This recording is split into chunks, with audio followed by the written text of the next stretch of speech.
Next topic we are going to talk about is projection formulae। प्रक्षेप सूत्र के बारे में इस लेक्चर में हमें चर्चा करनी। बच्चों हम एक ट्राइंगल ले लेते हैं। ट्राइंगल को नाम हमने दे दिया A B C. Angle B के अपोजिट साइड की लेंथ को नाम दिया स्मॉल बी। एंगल ए के अपोजिट साइड की लेंथ को नाम दिया स्मॉल ए। और एंगल सी के अपोजिट साइड की लेंथ को हमने नाम दिया सी। अब यहाँ एक काम करते हैं बच्चों, साइड ए सी पर अपोजिट वर्टेक्स बी से परपेंडिकुलर ड्रॉप कर देते हैं। परपेंडिकुलर के फुट को हम नाम दे देते हैं डी। अब मैं जब इस सी को यहाँ रिजॉल्व करूंगा बच्चों तो हम जानते हैं इसकी वैल्यू आएगी सी कोसाइन ए। इसी तरीके से ए को जब इधर रिजॉल्व किया जाएगा तो बच्चों ये होगा ए कोसाइन सी। आप इस डायग्राम को देखकर बहुत सरलता से समझ सकते हैं कि लेंथ ए सी जो है साहब वो होगी A D plus C D. A से डी तक गए, फिर डी से सी तक गए, यानी कुल मिलाकर ए से सी तक गए। और लेंथ ए सी जो है बच्चों उसको नाम दिया गया है स्मॉल बी। और ए डी जो लेंथ है वो आप देख पा रहे हैं बच्चों वो है सी कोसाइन ए। और इसी तरीके से बच्चों जो डी सी या सी डी लेंथ है वो है ए कोसाइन सी। इस तरीके से हम लोग देख सकते हैं side B, side C, side A, angle A और एंगल सी में क्या रिलेशन है। और ये जो रिलेशनशिप आई है, ये जो फार्मूला आपके समक्ष आया बच्चों, इसी को हम कहते हैं प्रक्षेप्य सूत्र, प्रोजेक्शन फार्मूला। प्रोजेक्शन फार्मूला इसे क्यों नाम दिया, उसके पीछे एक तकनीकी कारण है बच्चों। आपने इस लेंथ सी को जब यहाँ प्रोजेक्ट किया तो ये आया सी कॉस ए। इसी तरीके से जब लेंथ ए को यहाँ प्रोजेक्ट किया तो ये लेंथ आई ए कॉस सी। भाई ये जो लेंथ्स आपको दिखाई दे रही हैं, ये जो वैल्यूज आपको दिखाई दे रही हैं, ये और कुछ नहीं इन साइड्स की इस साइड पर प्रोजेक्शन है। भाई इस लेंथ को प्रोजेक्ट किया तो कुछ ये मिला, इस लेंथ को जब यहाँ पे प्रोजेक्ट किया तो वो कुछ ये मिला। आपने इसको इधर रिजॉल्व किया या प्रोजेक्ट किया तभी जाकर ये आई। तो ये जो फार्मूला हमने डिराइव किया बच्चों, ये प्रोजेक्शन की मदद से या रिजोल्यूशन की मदद से हमने चूंकि डिराइव किया है, इसीलिए इसे नाम दिया गया है प्रोजेक्शन फार्मूला, प्रक्षेप सूत्र। बच्चों इस फार्मूले को हम एक और तरीके से भी डिराइव कर सकते हैं। भैया यदि मैं इसकी राइट हैंड साइड ले लूँ और यहाँ पर कोसाइन रूल लगाऊं तो कोसाइन रूल होगा C square plus B square minus A square upon 2bc। और ये क्या होगा बच्चों, a इंटू कितना, ये हो जाएगा कॉस सी है, कॉस सी है तो इसीलिए ये क्या हो जाएगा A square plus B square minus C square upon 2ab। ये लीजिए साहब, अभी यहाँ पर c से c कैंसिल, यहाँ पर a से a कैंसिल, दोनों ही के डिनोमिनेटर में आपको 2b नज़र आ रहा है। भाई इसका डिनोमिनेटर भी 2b है, इसका डिनोमिनेटर भी 2b है, तो ये हो गया C square plus B square minus A square. और ये होगा A square plus B square minus C square और होल अपॉन में कितना बच्चों 2b। डिनोमिनेटर दोनों का 2b था तो एलसीएम भी 2b आ जाएगा। अभी प्लस सी स्क्वायर से माइनस सी स्क्वायर और माइनस ए स्क्वायर से plus A square cancel, finally आपको मिल जाएगा आरएचएस पर 2b स्क्वायर अपॉन 2b। और 2b से 2b कैंसिल हो जाने के बाद में फाइनली मिल जाएगा b। तो हम इस तरीके से भी डिराइव कर सकते थे साहब। तो हमने क्या देखा, b बराबर सी cos A plus A cos सी। हमने यहाँ पर एक एक्यूट एंगल ट्रायंगल लिया, हम एक्यूट की जगह ऑब्ट्यूज या राइट एंगल भी लेते तब भी हम ये डिराइव कर सकते थे। तो कुल मिलाकर जिस तरीके से आपने ये डिराइव किया उसी तरीके से आप डिराइव कर सकते हो। a बराबर B cos C plus C cos B. a बराबर B cos C plus C cos B भी हम डिराइव कर सकते हैं। इसी तरीके से b तो हमने ऑलरेडी डिराइव कराई है, तो b क्या है बच्चों, C cos A plus A cos C. ठीक इसी प्रकार से c बराबर होगा बच्चों a cos B plus B cos A. Hope आपको ये समझ में आए हैं साहब। हमने ये जो बीच वाला फार्मूला ये तो हमने डिराइव किया ही है। भाई देखिए याद करने का तरीका क्या, इधर b है तो यहाँ कहीं भी b नहीं आया, आप देख सकते हैं। स्मरण करना पड़ेगा ना, क्योंकि फार्मूले जब बहुत सारे बनते जाते हैं तो उनको याद करने के कुछ तौर तरीके हमें बनाना पड़ते हैं। भाई यहाँ b है तो यहाँ कहीं पर भी b नहीं आया, आप देख सकते हैं। यहाँ a तो यहाँ पे कहीं पर भी a नहीं आएगा, यहाँ c है तो यहाँ पर कहीं पर भी नहीं आएगा। और c के साथ में आपने एंगल a लिया और a के साथ में एंगल c लिया। फिर से बोल रहा हूँ, भाई इधर b था तो यहाँ कहीं b नहीं था, c के साथ में एंगल a और a के साथ में एंगल c और दोनों जगह पर cos। अब यहाँ पर देखिए a तो यहाँ कहीं पर भी a नहीं आएगा। अब b के साथ में एंगल c और c के साथ में एंगल b। ठीक इसी तरह से जब यहाँ b है तो यहाँ कहीं b नहीं आएगा, c के साथ में एंगल a और a के साथ में एंगल c। और यहाँ c है तो a के साथ में एंगल b और b के साथ में बच्चों एंगल a। होप बात भेजे में, खोपड़ी में, मस्तिष्क में आई है। a के साथ में क्या हुआ, a लिया तो इधर a नहीं आया, इधर b और c आए। देख सकते हैं। बी लिया तो इधर नहीं आया कहीं पर भी, इधर सी और ए आए। इधर सी लिया तो यहाँ पर कहीं नहीं आया, ए के साथ में बी और बी के साथ में ए। बड़ा सिंपल सा काम है और दोनों जगह पर ही कॉस लेने का है।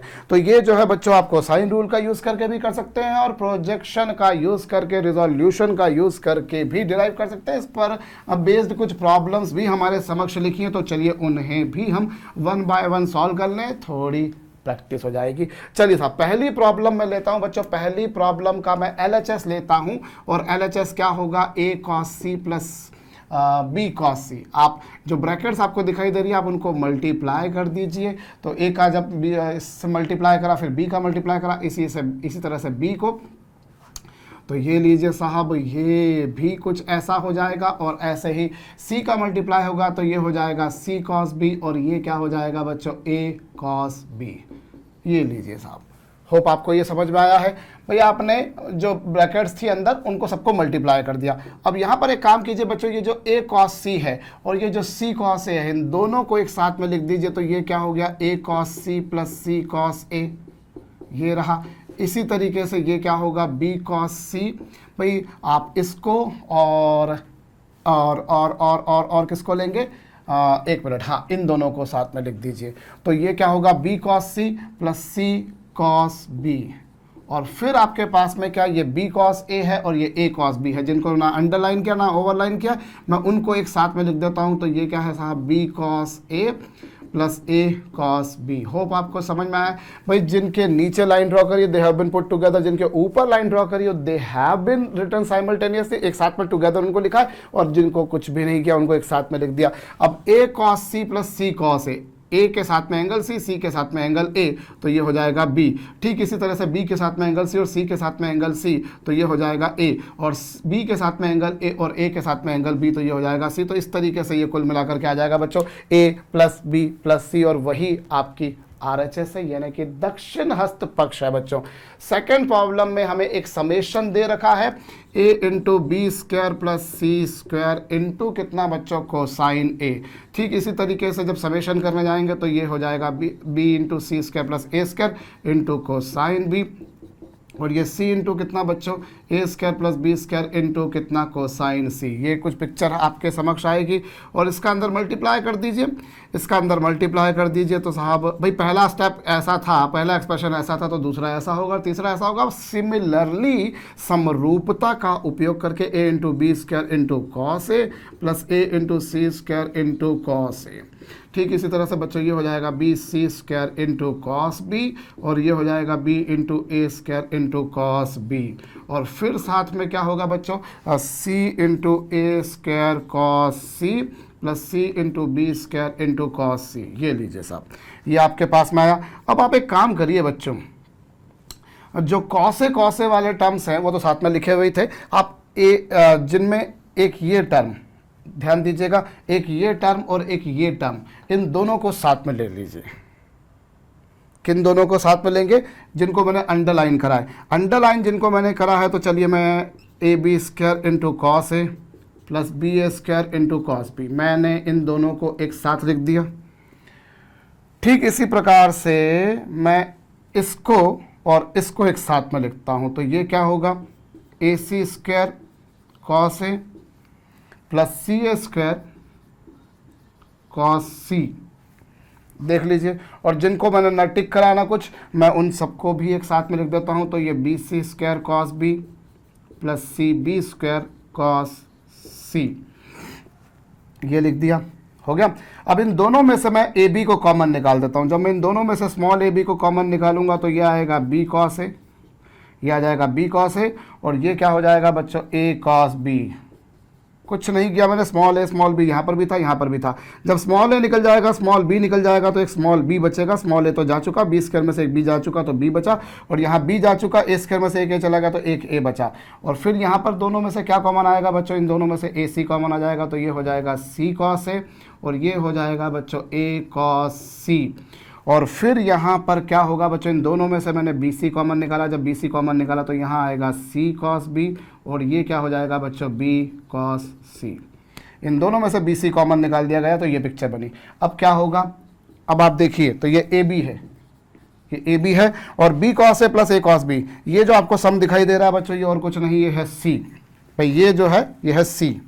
प्रोजेक्शन फार्मूले आपके समक्ष लिखे हुए हैं, आप देखिए, प्रैक्टिस ही करनी है हमको और कुछ नहीं बच्चों। यहाँ पर है ए सी, और फिर ये आप जो देख रहे हैं ये प्रोजेक्शन फार्मूला कहता है ये बी आएगा, इसी तरीके से ये बी सी है, और प्रोजेक्शन फार्मूले का यूज़ करके बच्चों I can write this is A, so ये A B C will result into thrice of A B C, ये कुल मिलाकर 3 गुना हो जाएगा ए बी सी का, और वही आपकी RHS है। कर लीजिएगा। तीसरी प्रॉब्लम मैं लेने जा रहा हूं बच्चों। तीसरी प्रॉब्लम में जो मुझे गिवन है वो भी एक समेशन है, और समेशन को अगर मैं विस्तार से लिखना चाहूं तो वो क्या होगा, आपको न्यूमरेटर में लिखा हुआ है कॉस है, और वो जो आपके पास में ये जो एक्सप्रेशन है, चलिए मैं लिख ही देता हूं, तो ये है B cos C plus C cos B, और फिर उसके बाद में क्या अगला जो होगा वो होगा कॉस बी, तो कॉस बी के अपॉन में क्या आएगा, ए cos C plus C cos ए, और ऐसे ही तीसरा वाला जो एक्सप्रेशन होगा वो होगा कॉस सी, तो यहाँ हो जाएगा A cos B plus B cos A, ये लीजिए साहब। और ये क्या हो गया, ये कॉस ए है, और इसके डिनोमिनेटर में क्या है, इसके डिनोमिनेटर में और कुछ नहीं बच्चा स्मॉल ए है, इसके डिनोमिनेटर में स्मॉल ए है। भाई ये क्या है, प्रोजेक्शन फार्मूले का यूज़ किया तो कुछ ऐसा आया, और इसको भी जब मैं प्रोजेक्शन फार्मूला लगाऊंगा तो ये स्मॉल भी होगा, और इसमें भी जब मैं प्रोजेक्शन फार्मूला लगाऊंगा तो ये कुछ ऐसा होगा। ये आपके पास में आ चुका है। अब आप चाहें तो यहाँ पर एलसीएम वगैरह लेकर सॉल्व करें। भाई आप एलसीएम ले लें, एलसीएम लेंगे तो क्या करेंगे, यहाँ आप BC का मल्टीप्लाई करेंगे, यहाँ आप AC का मल्टीप्लाई करेंगे, यहाँ पर आप AB का मल्टीप्लाई करेंगे। अदरवाइज आप यहाँ पे कोसाइन रूल भी लगा सकते हैं, कॉस A की वैल्यू रख दीजिए, कॉस B की वैल्यू रख दीजिए, कॉस C की। मेरे ख्याल से आप लोगों ने कोसाइन रूल के दौरान इस प्रॉब्लम को देखा है, बट मैं चलिए मैं एलसीएम लेके सॉल्व करता हूँ। तो एलसीएम लूँगा तो क्या होगा, यहाँ पर होगा BC कॉस A, ये BC कॉस A, और फिर साथ में क्या AC कॉस B, ये कुछ होगा, और ये है क्या होगा बच्चों, AB कॉस C, ये, और अपॉन में क्या ABC, अपॉन में ABC आ जाएगा, ये आ चुका बच्चों। अब आप एक काम कर सकते हैं, आप यहाँ पर आपने एलसीएम ले लिया, अब आप कोई दो को एक साथ लिख दीजिए। तो दो किन को आप एक साथ लिख सकते हैं, आप इन दोनों को जब एक साथ में लिखेंगे, व्हेन यू राइट दम टुगेदर, जब आप इन दोनों को एक साथ में लिखेंगे तो इन दोनों को एक साथ में लिखने से क्या होगा, इन दोनों में से क्या कॉमन आ रहा है, सी कॉमन आ रहा है, तो सी कॉमन निकालेंगे तो ये हो जाएगा बी कॉस ए, ये बी कॉस ए हो जाएगा, और ये हो जाएगा ए कॉस बी, और साथ में क्या ये ए बी कॉस सी, और अपॉन में कितना है बच्चों, अपॉन में ए बी सी है। चलिए, और फिर प्रोजेक्शन फार्मूला लगाया जाए तो ये क्या हो जाएगा बच्चों, ये हो जाएगा सी, ये पूरा क्या हो जाएगा, ये सी हो जाएगा, और प्लस ए बी, और फिर अब कॉस सी की वैल्यू रखना पड़ेगी आपको। कॉस सी की वैल्यू क्या होगी, A square plus B square minus C square upon twice of A B. Hope आपको ये समझ में आया, और अपॉन में ए बी सी है, ये लीजिए साहब। तो शुरुआत में भी यहीं पर भी आप कोसाइन रूल लगा सकते थे, अदरवाइज मैंने यहाँ पर लगा दिया। ये तो पूरा सी हो गया, और ये ए बी, और कॉस सी की वैल्यू ये, यहाँ पर ए बी से ए बी कैंसिल हो जाने के बाद में आपको क्या मिलेगा बच्चों, ये सी स्क्वायर है, और प्लस में क्या A square plus B square minus C square, और अपॉन में 2, और होल के अपॉन में ए बी सी चला आ रहा है। और अब क्या करेंगे बच्चों, आप एलसीएम लीजिए, एलसीएम लेंगे तो 2 का इसमें मल्टीप्लाई हो जाएगा, तो ये 2c square plus A square plus B square minus C square, और अपॉन में 2, और अपॉन में ए बी सी भी है, तो ये साहब 2abc होगा। सॉल्व कर लीजिए तो ये आपको क्या मिल जाएगा बच्चों, ए स्क्वायर प्लस बी स्क्वायर, और 2c स्क्वायर में से सी स्क्वायर चला जाएगा तो सी स्क्वायर बचेगा, और अपॉन में कितना है बच्चों, और कुछ नहीं 2abc, वही आपकी RHS भी है। चलिए, फोर्थ प्रॉब्लम मैं उठाने जा रहा हूं, और उसके लिए मैं इस प्रॉब्लम को मिटाने जा रहा हूं। साहब मेरे पास में जो LHS है मैं उसी को लेता हूं, और कंपाउंड एंगल की आइडेंटिटी लगाता हूं, cos A cos theta plus sign A sine theta, चूंकि वहां पर माइनस है। सो मैंने यहाँ पर कंपाउंड एंगल की आइडेंटिटी लगाई, ये कुछ मिला।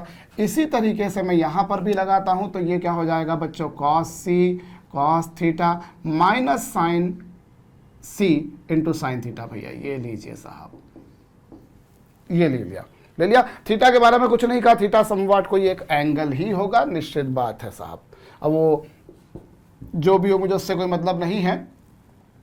तो ये लीजिए, अब आप इसी का अंदर मल्टीप्लाई कर दीजिए, तो सी कॉस ए इंटू कॉस थीटा, और फिर क्या सी साइन ए इंटू साइन थीटा, है साहब। और फिर यहाँ पर क्या a cos c cos theta minus a sin c into sine theta, ये लीजिए।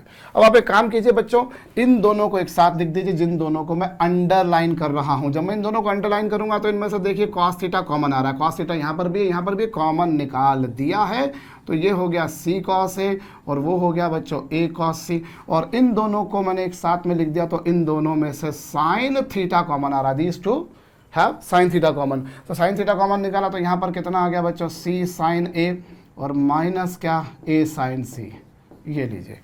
समझ में आया होगा, कुछ ज़्यादा बड़ा काम मैंने नहीं करा। कॉस थीटा वाले टर्म्स को मैंने उनको एक साथ लिख दिया, साइन थीटा वाले टर्म्स को एक साथ लिख दिया, ये हो गया साहब कॉस थीटा।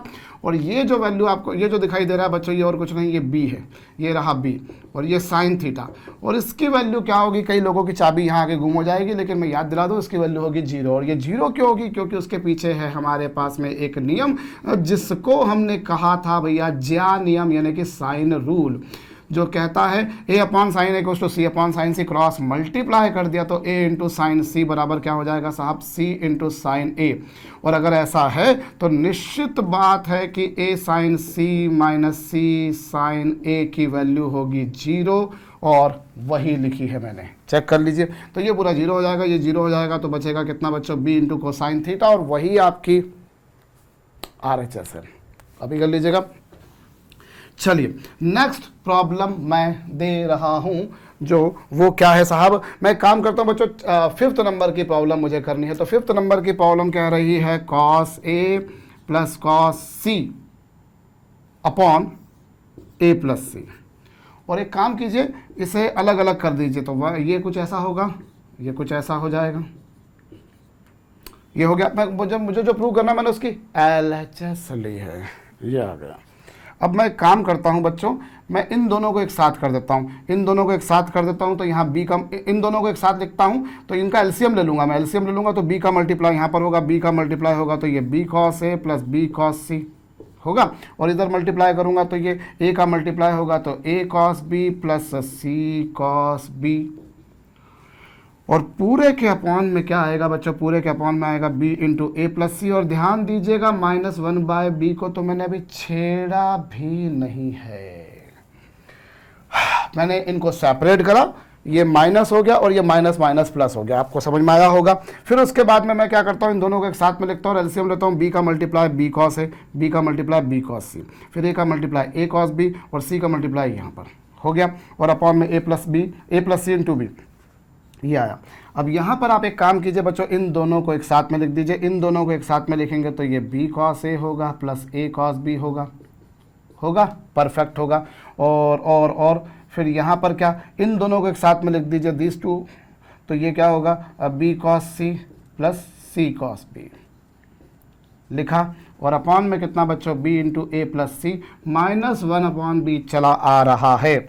और फिर मैं प्रोजेक्शन फार्मूले का यूज़ करता हूँ, प्रक्षेप सूत्र का मैं उपयोग करता हूँ, प्रयोग करता हूँ, उसे मैं यहाँ पर यूज़ करता हूँ। तो जब मैं पाऊँगा b cos a plus a cos b की वैल्यू और कुछ नहीं बच्चों c होगी, देख सकते हैं ये होगी वैल्यू c। और ये जो वैल्यू आप पा रहे हैं बच्चों, ये होगी a, और अपॉन में b into a plus c चल रहा है, -1/b। और मैथमेटिक्स कहता है कि a प्लस c करिए या c प्लस a करिए, दोनों बातें एक ही, तो ये दोनों कैंसिल, ये आएगा 1/b -1/b। तो मैं छेड़ ही नहीं रहा था, और वो और कुछ नहीं, दोनों का डिफरेंस 0 आएगा क्योंकि दोनों वैल्यूज सेम है।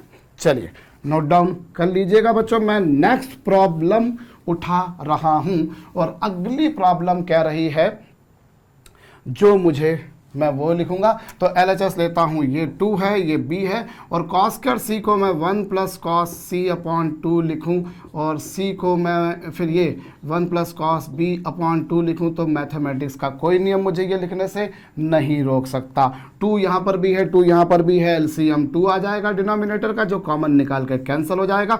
और इस b का अंदर मल्टीप्लाई कीजिए तो ये b हो गया प्लस b cos c, और फिर c का अंदर मल्टीप्लाई कीजिए तो c हो गया plus c cos b।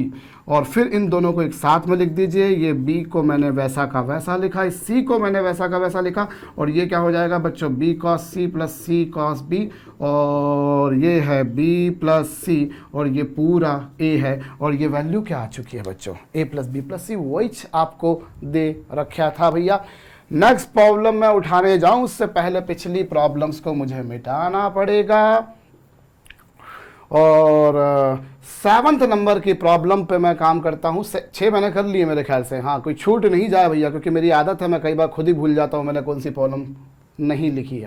Anyways, तो जो आपके पास में बी है, LHS लीजिए, तो LHS को मैं a cos c plus c cos a, projection formula, भाई b को मैंने लिख दिया इससे, और माइनस क्या लिखा हुआ है वहाँ पर, माइनस लिखा हुआ है a cos c, वो वहीं पर लिखा हुआ है, मैंने उसमें कोई छेड़खानी नहीं करी। ये लीजिए साहब, ये आ चुका perfect, a cos c plus c cos a